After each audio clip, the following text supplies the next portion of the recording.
મધ્ય પૂર્વમાં ચાલી રહેલા આંતરરાષ્ટ્રીય તણાવ અને યુદ્ધની ભૌગોલિક પરિસ્થિતિ વચ્ચે ભરૂચ જિલ્લાના ઔદ્યોગિક જગત માટે સપ્તાહના પ્રારંભે જ એક રાહતના સમાચાર આવ્યા છે. ગેસ અને લિક્વિડ ફ્યુઅલના પુરવઠામાં સર્જાયેલા વિક્ષેપ તથા કમરતોડ ભાવ વધારા વચ્ચે ગુજરાત પ્રદૂષણ નિયંત્રણ બોર્ડ દ્વારા ઉદ્યોગોને પ્રોડક્શન શટડાઉનથી બચાવવા માટે 3 મહિના માટે વૈકલ્પિક બળતણ વાપરવાની હંગામી મંજૂરી આપી દીધી છે. આ નિર્ણયથી અંકલેશ્વર, પાનોલી, ઝઘડિયા અને દહેજ નોર્થ સહિત સમગ્ર જિલ્લાના 12,000થી વધુ નાના મોટા ઉદ્યોગોને સીધો જ ગ્લોબલ સર્વાઇવલ બૂસ્ટર ડોઝ મળ્યો છે. મધ્ય પૂર્વ યુદ્ધ વચ્ચે અંકલેશ્વર દહેજ સ્થિત જિલ્લાના 12,000 ઉદ્યોગોને મોટો દિલાસા બૂસ્ત ઓક્સિજન અપાયો છે. હવે 3 મહિના માટે વૈકલ્પિક બળતર વાપરવાની હંગામી છૂટ, પ્રોડક્શન કોસ્ટ ઘટશે તેમજ બળતર બદલવાની છૂટથી ઉદ્યોગોને 4 મોરચે મોટો ફાયદો થશે, જેમાં મોંઘા નેચરલ ગેસના બદલે સસ્તા બાયોફ્યુઅલ વૈકલ્પિક ઇંધણથી ઉત્પાદન પડતર પર 15%થી 25%નો સીધો ઘટાડો થશે. ગ્લોબલ સપ્લાય ચેઇન ખોરવાઈ જવા છતાં સ્થાનિક યુનિટ સ્પર્ધાત્મક ભાવે માલ નિકાસ કરી શકશે.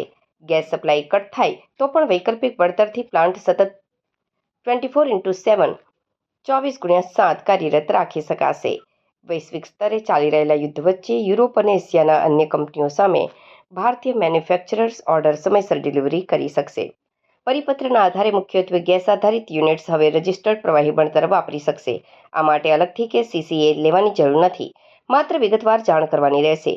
ધન બળતરમાં બ્રિક્વેટ્સ, એગ્રોવેટ્સ અને બાયોફ્યુઅલ વાપરી શકાશે. પર્યાવરણની જાળવણી માટે પ્રદૂષણ નિયંત્રણ માટે માન્ય APCD લગાવવું ફરજિયાત. આ ઈંધણની રાખનો યોગ્ય નિકાલ અને નિયમ મુજબ CEMS સિસ્ટમ ચાલુ રાખવી પડશે. મંજૂરી વગરના ફ્યુઅલ વપરાય તો મંજૂરી તાત્કાલિક રદ થશે અને કાયદેસરની કાર્યવાહી થશે.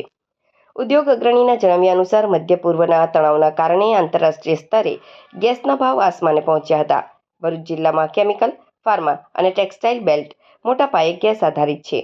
GPCB દ્વારા નોન એપ્રુવડ ઇંધણ વગર માત્ર એપ્રુવડ બાયોફ્યુઅલ કે લિક્વિડ ફ્યુઅલ વાપરવાની અપાયેલી સુવર્ણ તકથી નાના અને મધ્યમ કક્ષાના એકમોનું માર્જિન જળવાઈ રહેશે. ઉત્પાદકોએ હવે માત્ર એ ધ્યાન રાખવું પડશે કે પર્યાવરણીય નિયમો અને APCD સાધનો યોગ્ય રીતે કાર્યરત રહે. આ 3 મહિનાની છૂટછાટથી ભારતીય નિકાસકારોને વિદેશી બજારમાં ઓર્ડર કેન્સલ થવાનો ભય રહેશે નહીં.